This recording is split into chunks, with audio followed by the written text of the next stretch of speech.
Sebelum rekan kultivator mendengarkan kisah perjalanan si abang ganteng Wang Lin, pastikan tekan tombol like terlebih dahulu. Oke, tanpa berlama-lama, mari kita simak bersama alur ceritanya.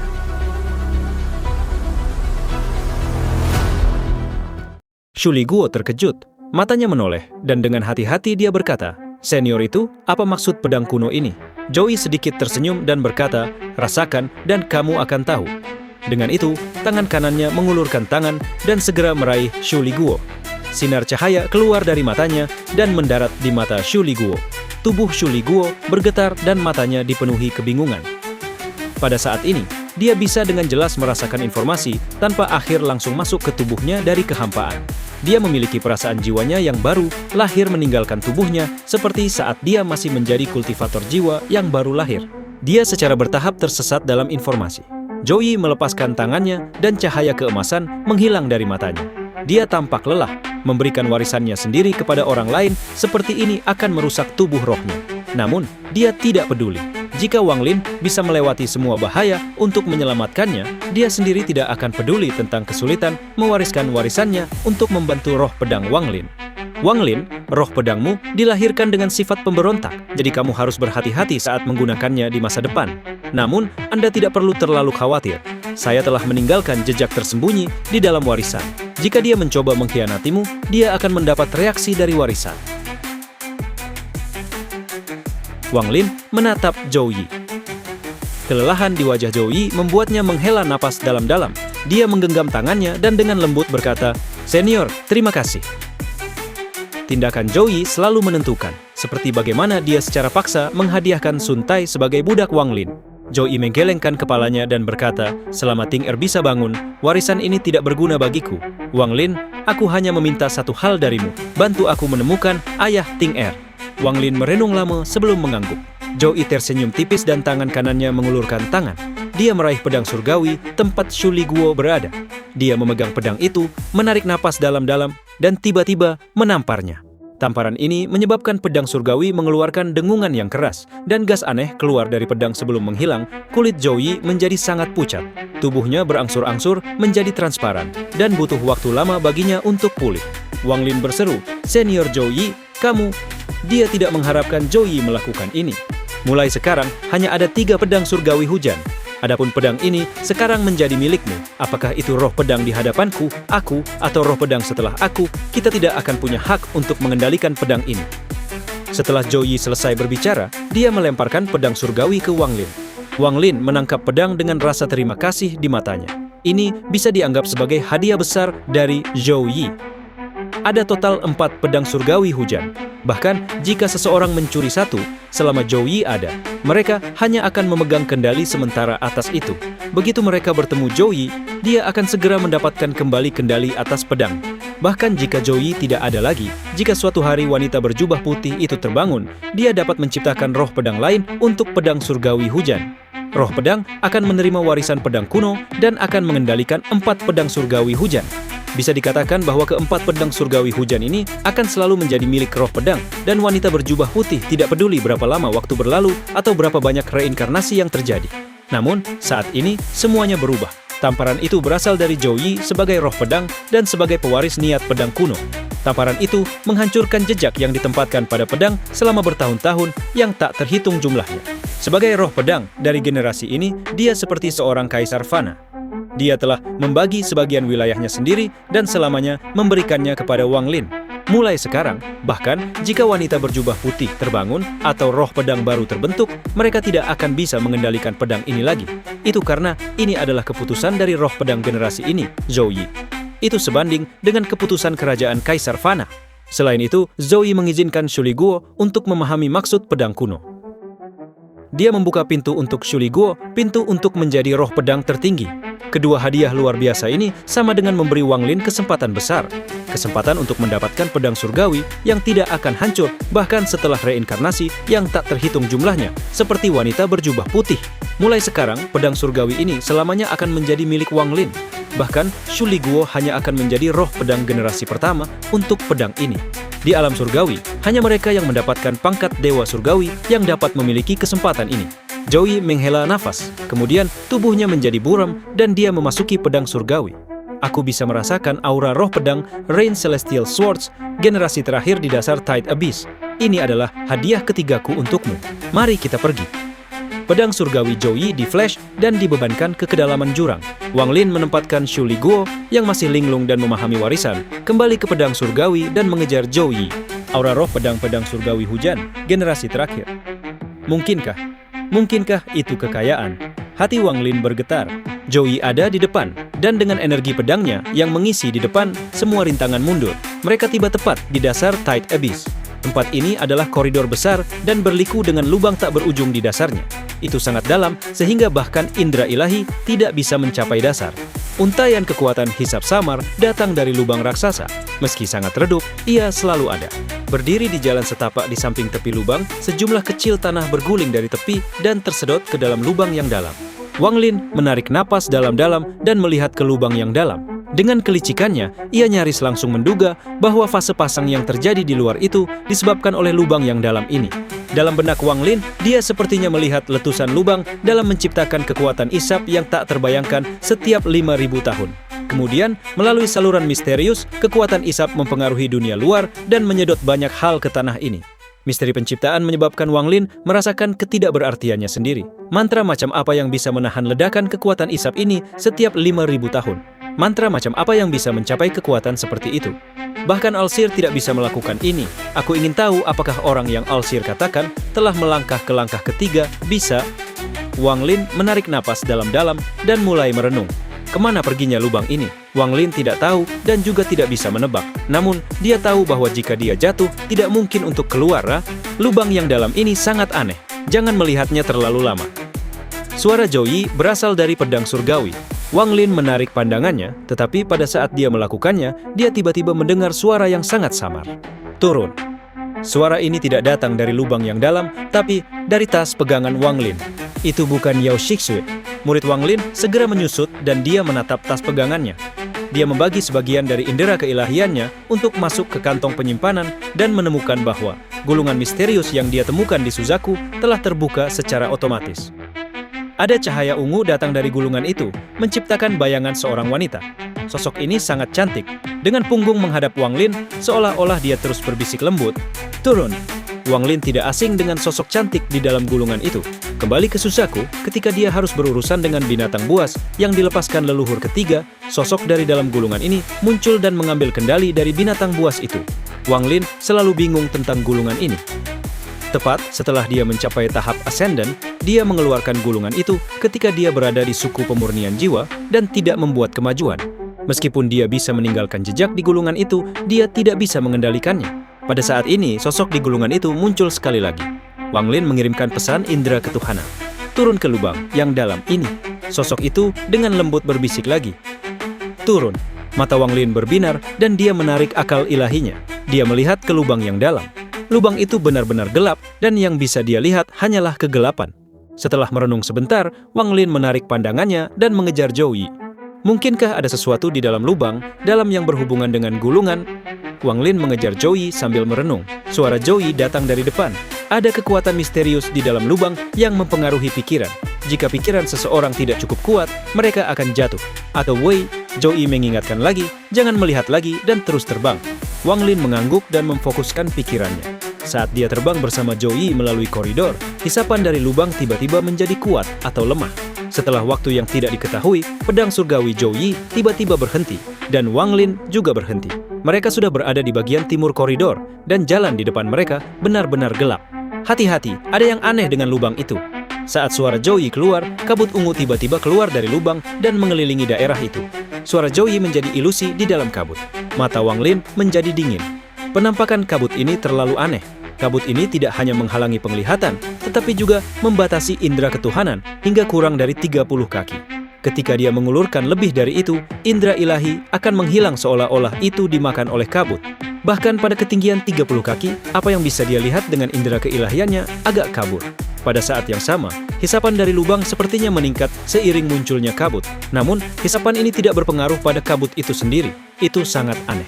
Ada kilatan cahaya pedang di kabut di depan Wang Lin, dan kemudian pedang surgawi Zhou Yi terbang. Itu berputar di sekitar Wang Lin, dan Zhou Yi mengirim pesan akal ilahi. Lupakan, naiklah, Wang Lin, dan aku akan membawamu. Kabut ini agak aneh, aku takut mungkin ada bahaya dengan kekuatanmu. Mau tahu? Wang Lin tidak membuang waktu dan melangkah ke pedang surgawi. Gelombang energi spiritual surgawi datang dari pedang ke kaki Wang Lin dan mengalir ke seluruh tubuhnya. Stabilkan energi Anda, fokuskan pikiran Anda, dan jangan biarkan energi spiritual surgawi keluar. Kata-kata Zhou Yi bergema di benak Wang Lin. Wang Lin segera melakukan apa yang dikatakan Zhou Yi, dan energi spiritual surgawi di dalam tubuhnya tiba-tiba bergetar. Itu meninggalkan meridiannya dan membentuk layar energi spiritual surgawi yang berkilauan. Layar cahaya tidak hanya mengandung energi spiritual surgawi, tetapi juga energi pedang. Layarnya menyebar dan kabut tiba-tiba didorong kembali. Sebuah terowongan di kabut terbentuk seolah-olah sepasang tangan raksasa telah membuka jalan. Zhou Yi berubah menjadi seberkas cahaya sambil membawa Wang Lin dan terbang langsung menembus kabut ungu. Saat pedang surgawi terbang, kabut ungu itu menjauh. Bahkan ketika kabut ungu tidak disingkirkan oleh layar, energi pedang yang kuat dari pedang langit membuat kabut ungu menghilang. Pedang surgawi itu terlalu cepat, begitu cepat hingga Wang Lin merasakan angin kencang menghantam wajahnya. Kabut ungu sepertinya telah berubah menjadi naga ungu yang melewati sudut matanya hanya dalam hitungan waktu. Setelah waktu yang lama, pedang langit tiba-tiba berputar, miring ke atas, dan mulai terbang dalam bentuk spiral. Wang Lin mengayuh siklus energi spiritual surgawi di tubuhnya untuk menstabilkan dirinya sehingga dia tidak akan terlempar dari pedang surgawi. Aura roh pedang-pedang surgawi hujan generasi terakhir ada di depan. Wang Lin, stabilkan dirimu. Aku akan pergi dengan kecepatan penuh. Setelah Zhou Yi selesai berbicara, dia memberi Wang Lin beberapa detik untuk mempersiapkan diri. Kemudian, pedang langit tiba-tiba berakselerasi. Itu sangat cepat, bahkan mulai menciptakan bayangan. Seolah-olah itu berteleportasi. Wang Lin berdiri di atas pedang surgawi dan merasa seperti 100.000 gunung baru saja melewatinya. Dia tidak lagi bernapas dan memegang seteguk energi spiritual surgawi.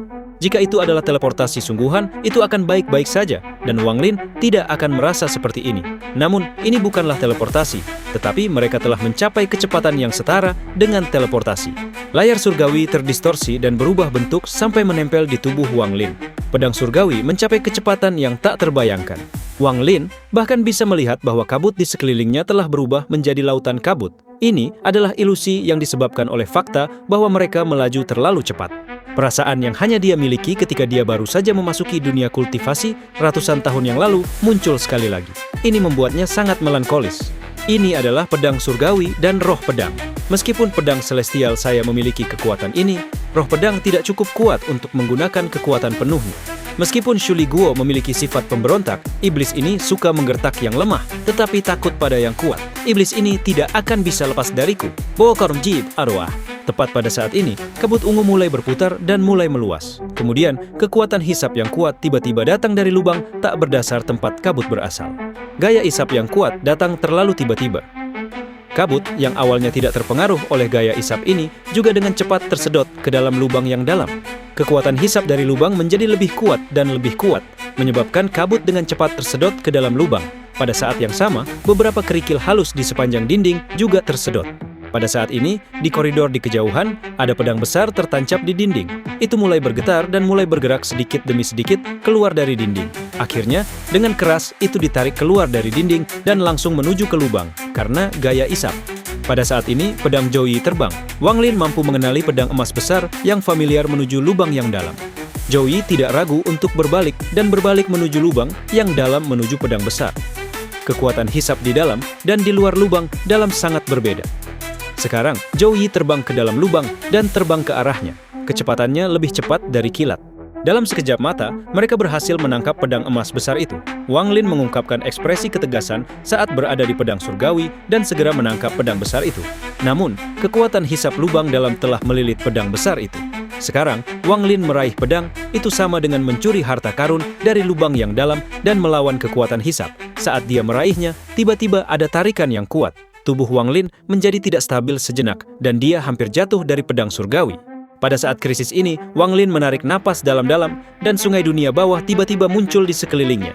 Di bawah kendali Wang Lin, sungai dunia bawah mulai berputar dengan keras di sekelilingnya, membentuk pusaran bersamanya di tengah. Hisapan pada Wang Lin melemah dan kemudian dia segera menarik pedangnya. Pedang besar itu berhenti jatuh ke dalam lubang dan perlahan ditarik ke belakang. Sebuah raungan datang dari Zhou Yi, dan raungan itu sepertinya mengandung mantra roh pedang. Pedang melepaskan kilatan cahaya, dan Zhou Yi tiba-tiba menarik Wang Lin menuju lubang itu. Wang Lin merasa tubuhnya hampir terkoyak. Pedang besar di tangan kanannya sepertinya memiliki berat yang tak terbatas. Dia berdiri di atas pedang surgawi, dan urat di wajahnya muncul. Saat Zhou Yi menyerbu ke atas, pedang besar itu perlahan-lahan ditarik juga. Mata Wang Lin dipenuhi tekad. Pada saat ini, dia tidak boleh melepaskannya. Dia takut pedang ini tidak akan pernah melihat cahaya hari lagi jika dia melepaskannya. Sementara Zhou Yi menyerbu, pedang besar yang dipegang oleh Wang Lin perlahan terbang juga. Emas di pedang semuanya telah jatuh, menampakkan pedang yang benar-benar hitam. Permata yang tersisa di gagang pedang semuanya telah hancur dan telah tersedot ke dalam lubang yang dalam. Zhou Yi meraung, meningkatkan kekuatan pedang surgawi, dan pedang besar itu ditarik beberapa puluh kaki lagi. Wang Lin menggunakan lebih banyak energi spiritual surgawi dan membuat sungai dunia bawah berputar lebih cepat. Ini terus-menerus melemahkan gaya isap. Akhirnya, Zhou Yi bergegas keluar dari lubang yang dalam bersama Wang Lin. Pada saat mereka menyerang, Wang Lin meraung. Pedang besar itu ditarik keluar dan mendarat di tangan Wang Lin. Ada kata dangkal yang terukir di pedang besar, kekayaan. Sambil memegang kekayaan, banyak kenangan dari masa lalu melintas di benak Wang Lin. Dia menarik napas dalam-dalam, dan sebelum dia sempat melihat, Zhou Yi dengan cepat menariknya ke koridor di dekatnya. Kecepatan Zhou Yi sangat cepat saat dia bergerak melalui koridor. Wang Lin mengirimkan pesan indera ketuhanan kepada Zhou Yi, membawanya ke satu-satunya jalan keluar di Tight Abyss, pintu keluar di negeri iblis api. Wang Lin memegang kekayaan di tangannya dan dengan hati-hati melihatnya sebelum memasukkannya ke dalam tas pegangannya. Pandangan sekilas tadi memungkinkannya melihat beberapa petunjuk tentang pedang itu. Jika kultivasinya tidak cukup, dia tidak akan melihat apa-apa. Tetapi sekarang kultivasinya telah mencapai tahap ascendant. Itu berbeda. Namun, saat ini bukan waktunya untuk belajar. Jadi, dia memasukkannya ke dalam tas pegangannya. Wang Lin bersiap untuk mempelajarinya dengan cermat setelah meninggalkan Tight Abyss. Perjalanan ke Tight Abyss sudah selesai. Sayangnya, saya tidak tahu di mana token misterius itu. Wang Lin mulai merenung. Di dalam tas pegangan Wang Lin, nyamuk buas itu membuka matanya dan menunjukkan sedikit keraguan. Biasanya, ketika berada di dalam tas pegangan, kecuali jika menggunakan mantra yang luar biasa, seharusnya tidak bisa merasakan apa yang ada di luar. Namun, saat ini, dia merasa ada banyak aura yang memberinya perasaan yang sangat familiar. Setelah ragu-ragu sebentar, nyamuk itu masih belum bisa mengetahuinya. Ia melihat ke arah kodok petir yang masih tidur, berbaring di punggung kodok petir dan menutup matanya. Dengan kecepatan Zhou Yi, mereka semakin dekat dan semakin dekat dengan keberadaan negara iblis api. Pada saat yang sama, mereka semakin dekat dan semakin dekat dengan kabut dan sejumlah besar nyamuk yang mengelilingi Grid dan kelompoknya. Di tanah roh iblis, awan terbang lebih dekat dari selatan. Awan ini dipenuhi dengan energi spiritual surgawi, seolah-olah adalah sesuatu dari alam surgawi. Itu melepaskan semburan cahaya, dan saat terbang melintasi langit, itu memenuhi langit dengan warna. Ada dua orang berdiri di awan keberuntungan ini, seorang pria dan seorang wanita. Laki-laki itu dalam posisi tegak, mengenakan jubah biru dengan awan biru tersulam di atasnya, dan awan bahkan mengeluarkan riak. Rambut panjangnya tergerai di belakangnya, memperlihatkan wajah yang tampan. Dia menghadapi angin dan memegang seruling giok hijau di tangannya. Seiring dengan bagaimana kainnya berkibar tertiup angin, dia seperti seorang surgawi. Di belakangnya, wanita itu mengenakan gaun lavender yang disulam dengan bunga kecil berwarna merah muda. Rambutnya diikat longgar menjadi sanggul dengan jepit rambut lavender di dalamnya. Meski terlihat kasual, namun tidak kehilangan keanggunannya. Dia memiliki riasan tipis dan bibirnya merah tanpa menggunakan cinnabar. Bisa dikatakan bahwa tubuhnya lembut dan auranya harum. Mata wanita itu sesekali menatap pria di sampingnya dan matanya mengandung kelembutan. Jelas, keduanya adalah pasangan kultivasi. Meskipun pembudidaya normal bisa naik awan dan kabut, itu awan putih normal dan kabut yang terbuat dari uap air. Mantra jenis ini dianggap berkualitas rendah. Tidak hanya metode itu tidak cepat, tetapi tidak ada yang istimewa tentangnya. Itu hanya digunakan oleh beberapa orang untuk berpura-pura menjadi makhluk surgawi untuk membodohi manusia. Namun, pasangan kultivasi ini berbeda. Awan ini disempurnakan dari awan surga ke-9. Bahkan sebelum runtuhnya alam surgawi, itu sangat langka. Kekuatan awan ini terletak pada fakta bahwa itu secara alami mengandung kilat langit, jadi kekuatannya secara alami tidak bisa diremehkan. Para pembudidaya generasi tua akan segera mengenali keduanya setelah melihat awan. Alasannya adalah bahwa hanya orang-orang di alam yang sama dengan leluhur darah, Ling Tianhou, dan Alseer yang bisa naik di atas awan seperti itu. Pasangan kultivasi awan surgawi. pasangan kultivasi yang datang ke tanah roh iblis saat itu bersama Ling Tianhou dan All Seer. Mereka menempati salah satu gua dan tidak pergi selama puluhan ribu tahun. Wang Wei, Hu Juan. Kultivasi kedua orang ini sudah bisa menandingi All Seer dan teman-temannya. Menambahkan fakta bahwa keduanya pandai bekerja bersama, bahkan All Seer sangat berhati-hati terhadap mereka. Yang lebih ditakuti oleh All Seer adalah asal-muasal keduanya. Identitas kedua orang ini sangat misterius. Bahkan All Seer tidak bisa menemukan apapun tentang mereka. Dia hanya samar-samar tahu bahwa kedua orang ini telah berkultivasi lebih lama daripada dia. Untungnya, keduanya memiliki sifat yang sangat damai dan tidak suka memperebutkan kekuasaan. Selama tidak ada yang memprovokasi mereka, tidak akan ada masalah. Jika lelaki tua pendek itu melihat kedua orang ini, dia pasti akan segera mengenali mereka dan menggertakkan giginya. Keduanya adalah orang-orang yang mencuri sekantong pegangan darinya saat itu. Keduanya mengendarai awan dan terbang langsung menuju negara iblis api. Saat awan memasuki negara iblis api, Beilou yang berada di bawah ibu kota negara setan langit tiba-tiba membuka matanya. Matanya memancarkan cahaya keemasan yang sangat terang, tapi cahaya itu segera menghilang. Mereka benar-benar meninggalkan gua. Sepertinya aku harus meningkatkan kecepatan melahap jiwa iblis kuno lainnya. Ada rasa takut yang sangat tersembunyi di mata Beilou. Saat awan langit terbang langsung ke negara iblis api, semua awan di langit dipaksa keluar. Bahkan, para jenderal iblis dan tentara di kota-kota semuanya terguncang. Mereka tidak berani terbang keluar untuk memeriksa sama sekali. Tidak lama kemudian, awan langit berhenti di pintu keluar Tide Abyss. Awan itu perlahan menghilang dan keduanya mendarat. Mata pria itu dipenuhi dengan ketertarikan saat dia tersenyum pada wanita di sebelahnya. Menarik. Juan Er, ada beberapa batasan di sini. Pembatasan ini cukup pintar. Mata wanita itu dipenuhi dengan kegembiraan saat dia berkata, dengan suara yang anggun, tidak banyak batasan yang dapat membangkitkan minatmu.